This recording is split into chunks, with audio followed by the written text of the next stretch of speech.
திருவள்ளூர் மாவட்டம் கும்மிடிப்பூண்டி அருகே வனத்துறைக்கு சொந்தமான இடத்தில் பல ஆண்டுகளாக வசித்து வரும் பட்டியலின மற்றும் பழங்குடியின மக்களை அகற்றுவதற்கு எதிர்ப்பு தெரிவித்து வாக்குவாதத்தில் ஈடுபட்டனர்.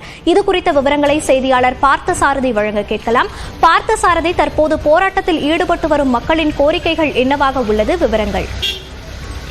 அதாவது மோனிஷா, திருவள்ளூர் மாவட்டம் கும்மிடிப்பூண்டி அருகே உள்ள ஈகுவார்பாளையம் ஊராட்சி மேல்பாக்கம் கிராமத்தில் அங்குள்ள 66 குடும்பங்கள் 100 ஆண்டுகளுக்கு மேலாக வீடு கட்டி வசித்து வருகின்றனர்.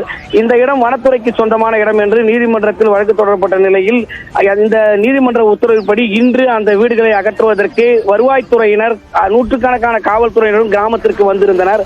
கிராம மக்கள் தற்போது தேர்வு சமயம் என்பதாலும் வீடுகளில் உள்ள பொருட்களை எடுப்பதற்காக தங்களுக்கு கால அவகாசம் வேண்டும் என்று கோரிக்கை வைத்தனர். ஆனால் இந்த கோரிக்கையை பொதுமக்கள் பலமுறை வலியுறுத்தியும் 1 மணி நேர கால அவகாசம் மட்டுமே தர முடியும் என்று கூறி அதிரடியாக அங்கு போராட்டத்தில் மக்கள் ஈடுபட்ட நிலையில் அனைவரையும் கைது செய்துள்ளனர்.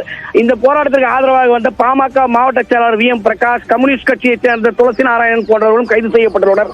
கைது செய்யப்பட்ட சம்பவத்தால் அந்த பகுதியில் பெரும் பரபரப்பு ஏற்பட்டுள்ளது. மோனிஷா, விவரங்களை பதிவு செய்தமைக்கு நன்றி பார்த்தசாரதி.